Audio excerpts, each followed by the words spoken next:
একটা গল্প বলছি শোন। জাপানে এক ধরনের কাঠের বাড়ি তৈরি করা হয়, যে বাড়ির দুটো দেয়ালের মাঝখানে একটা ফাঁকা জায়গা রাখা হয়। ঠিক এরকমই একটা বাড়ি তৈরি করার সময় একটা পেরেক গিয়ে একটা টিকটিকির পায়ে আটকে যায়।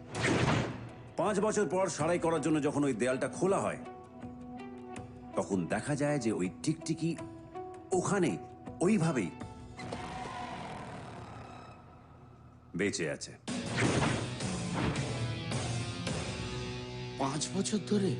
হ্যাঁ, কারণ এই ফাঁকা জায়গায় আরেকটা টিকটিকি ছিল, যে এই টিকটিকিটার জন্য খাবার নিয়ে আসতো। টিকটিক? হ্যাঁ, টিকটিকি। একটা টিকটিকি যদি আরেকটা টিকটিকিকে বাঁচিয়ে রাখতে পারে, তাহলে আমরাও এতগুলো মানুষ একে অপরকে বাঁচিয়ে রাখতে পারবো, শুধু বিশ্বাস রাখতে হবে।